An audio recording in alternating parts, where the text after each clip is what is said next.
excited today to talk to you and bring you some sound advice.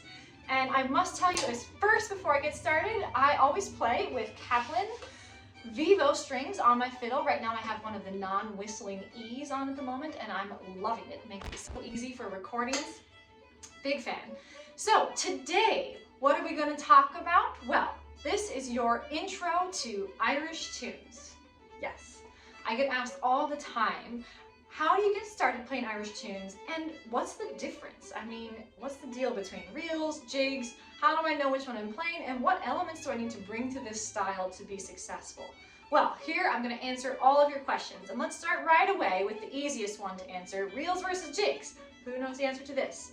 I bet a lot of you have some understanding of this, but the basic concept is that reels are in 4/4 time and jigs are in 6/8 time. So if you can count 1, 2, 3, 4, then it's a reel, most likely. And if you can count to 6, then that means it's a jig.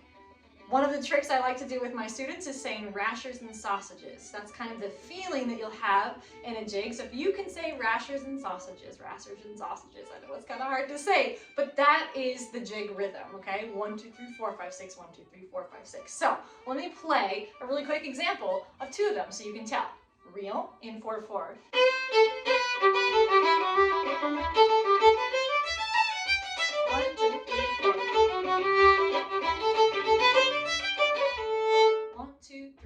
Here is a reel.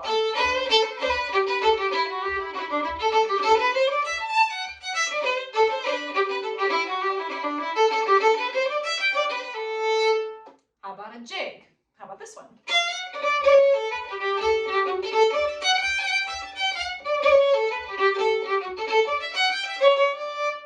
Okay, here's a bonus point for you. See if you can figure out what this one is.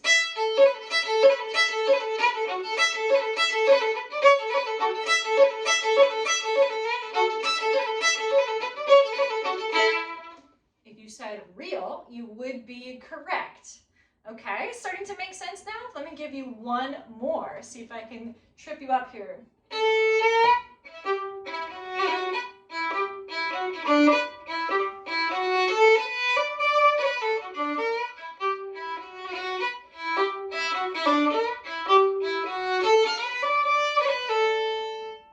Said, wait a second, hold on, Kiana, that one is in 9/8.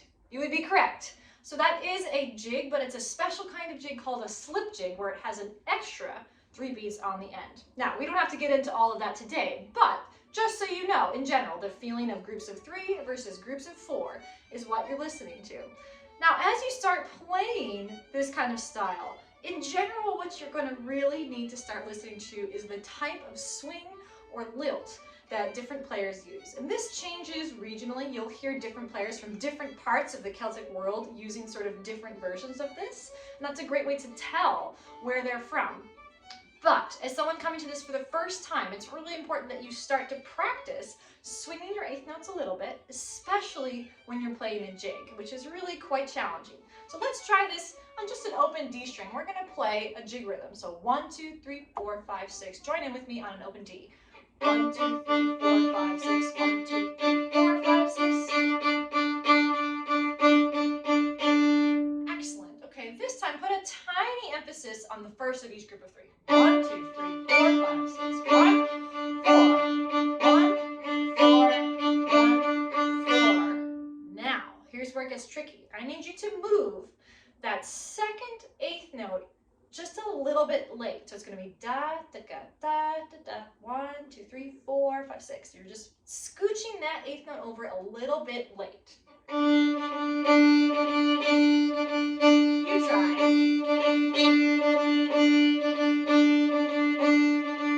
So that is the feeling of lilt that we want to feel in a jig. A little tiny bit of swing where you push that second 8th note just a smidge later than it normally would be. And here's the difference so you can really hear it. If I were to play you a jig, here's a really common one called the swallowtail jig.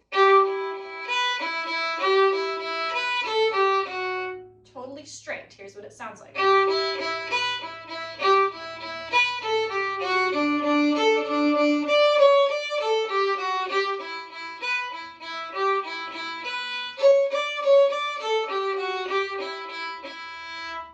That's a dead giveaway. Not at all the style we're going for. Really rigid. We need to introduce a little bit of freedom with that lilt. So try it with me. See if you can introduce a little bit of a feeling of that lilt where you push the second eighth note.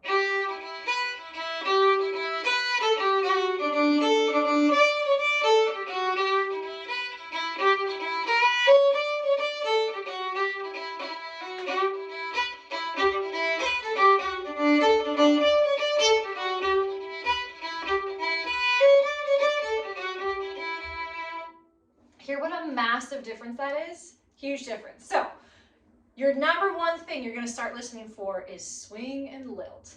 Hearing that in reels and jigs, especially jigs, as you start to get down this path of playing Irish tunes. The next thing is you'll notice that players use a lot of ornamentation in this style. So the melody becomes completely highly ornamented as a way for fiddle players to express their unique style. You'll hear all kinds of cool things with the bow, including bowed triplets. Could sound something like this. That's where you take 2 eighth notes and replace it with 3, making it a really quick little treble is what they call it. Another thing you'll hear a lot of are turns with the left hand, and there's tons and tons of different kinds of this, but I'll teach you one right now that you can start playing with. So the easiest version is where you just tap the note right above. If I'm playing a B, I'm just going to tap a C right above it really quickly, and it's almost more about the pull off of that note being really quick. We don't really want it to be a long melody grace note. It's just a really quick rhythmic tap.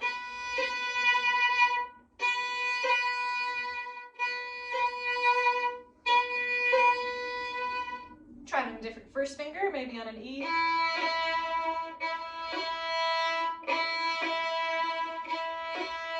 If you're hearing a really long F or F sharp, you're doing it wrong. That's got to be way faster.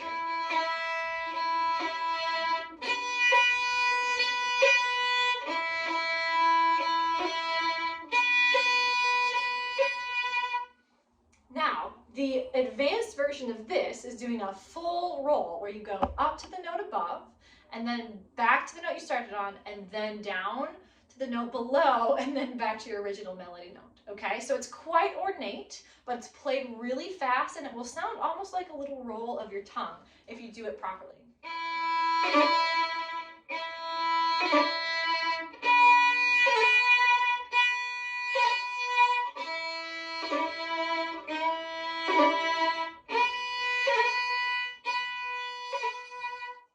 Play for you a little tune that you can hear this in. This is a jig called Morrison's Jig, so you hear a little bit of lilt, but also it features turns just like these.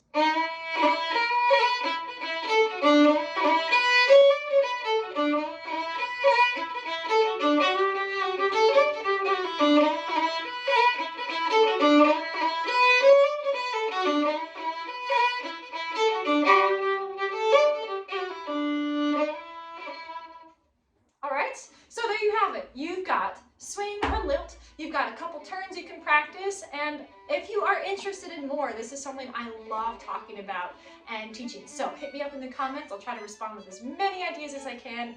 I welcome you to the world of Irish music. I hope you enjoy it and have so much fun playing this really rich tradition of music. It's so beautiful and so full of personal freedom.